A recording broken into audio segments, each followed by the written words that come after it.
सत्यं बृहत्तमुग्रं दीक्षातपो ब्रह्मयज्ञ पृथिवीं धारयन्ति सा नो भूतस्य भव्यस्य पत्नुरुं लोकं पृथिवीं नः कृणोतु। ओम सन्नो मित्रः सं वरुणः सन्नो भवत्वर्यमः सन्न इंद्रो बृहस्पति सन्नो विष्णुरुक्रमः। ओम नमो ब्रह्मणे नमस्ते वायो त्वमेव प्रत्यक्षं ब्रह्मासि त्वामेव प्रत्यक्षं ब्रह्म वदिष्यामि ऋतं वदिष्यामि सत्यं वदिष्यामि तन्मामवतु तद्वक्तारमवतु अवतु मामवतु वक्तारम्। ओम शांति शांति शांति। ओंकार द्विज पाठशाला के सभी वंदनीय अधिकारी वृंद, अध्यापक वृंद, प्राचार्य जोशी जी और भारत की महान संस्कृति, वेद और संस्कृत के भावी संवाहक, राष्ट्र के भावी कर्णधार, मेरे प्यारे विद्यार्थियों, मैं सुन रहा था बड़ी सुमधुर ध्वनि में वेद का पाठ छोटे छोटे बच्चे विद्यार्थी कर रहे थे। कितना सुंदर समय था जब प्यारे भारतवर्ष में प्रातः उठते ही घर घर में वेद मंत्रों का गुंजायमान होता था और स्वाहा स्वाहाकार की ध्वनि के साथ आकाशमंडल गूंज उठता था। कितना सुंदर और प्यारा समय वो रहा होगा। भगवान आदि शंकराचार्य जब दिग्विजय यात्रा पर निकलते हैं और काशी में पहुंचते हैं, नगर में प्रवेश से पहले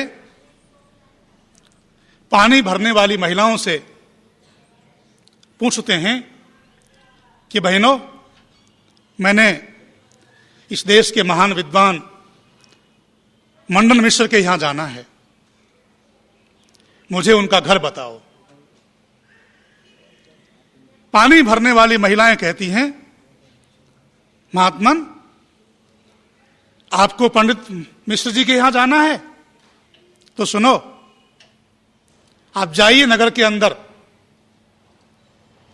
जिस घर के बाहर आपको तोता और मैना की आवाज भी वेद मंत्रों का उच्चारण करते हुए सुनाई पड़ जाए, ये मानना कि वही घर पंडित मंडन मिश्र का है। जिस देश में तोता और मैना भी वेद का पाठ करते थे, वो देश उस समय कैसा रहा होगा, कैसा स्वर्ग जैसा साम्राज्य इस देश में रहा होगा। गायन्ति देवा किल गीत कहानी धन्यास्तुते भारत भूमि भागे।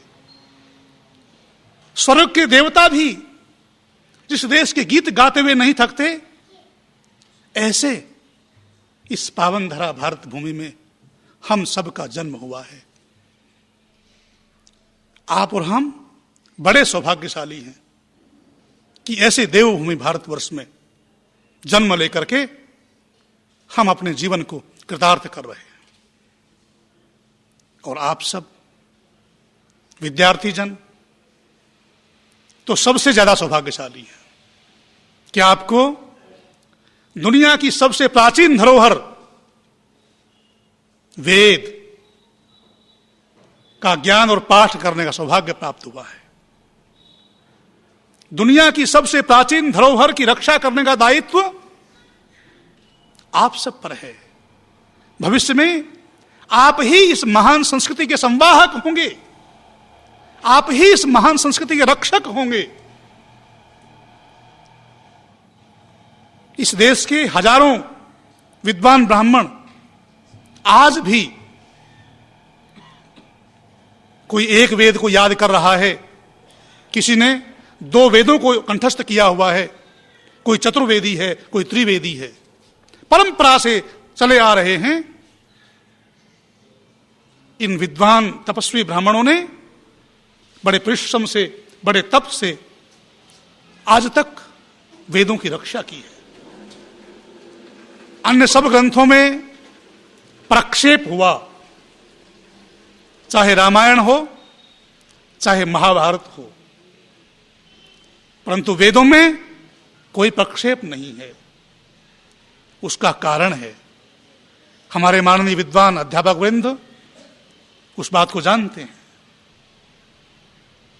क्योंकि अनेक प्रकार के पाठों के द्वारा, पद पाठ, क्रम पाठ, जटा पाठ, घन पाठ, इन पाठों के द्वारा वेद मंत्रों को हमारे विद्वान तपस्वी ब्राह्मणों ने सुरक्षित रखा है।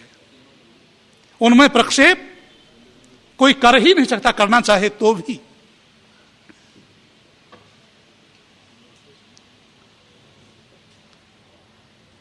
यदि हम अपने जीवन में आगे बढ़ना चाहते हैं, हमारे क्या कर्तव्य हैं, क्या अकर्तव्य हैं, उनको जानना चाहते हैं, और संसार को फिर से स्वर्ग बनाना चाहते हैं, तो वेदों की ओर लौटना होगा, वेद की शरण लेनी होगी। भगवान मनु एक बात कहते हैं, वेदोखिलो धर्म मूलम। यदि धर्म को जानना चाहते हो, अपने कर्तव्य को जानना चाहते हो, तो धर्म की समग्र जानकारी, धर्म का मूल वेद है। अर्थ कामेषु सक्तानाम धर्म जानम विधीयते, धर्म जिज्ञासमानानाम परमम प्रमाणम श्रुति ही।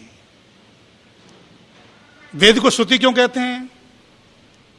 वेदों को श्रुति इसलिए कहते हैं कि इसका श्रुति परंपरा चली आ रही है। परंपरा से हम सुन सुन करके याद करते आ रहे हैं। लिपिबद्ध वेद बाद में हुए, पहले तो कंठस्थ ही किया जाता था, और आज भी वो परंपरा है। आप भी यजुर्वेद की परंपरा है, यहां कौन सी परंपरा है? यजुर्वेद की परंपरा है। कुछ विद्यार्थियों ने यजुर्वेद कंठस्थ करने का संकल्प भी लिया हुआ होगा। भगवान मनु कहते हैं कि जो अर्थ और काम में आसक्त नहीं है, अर्थ और काम के प्रति आसक्ति छोड़ना चाहते हैं, उनके लिए धर्म के ज्ञान का विधान किया गया है। और धर्म को जानने के लिए सबसे बड़ी कसौटी वेद है। उस वेद का अध्ययन करने के लिए आप सब यहां कृत संकल्पित हुए हैं।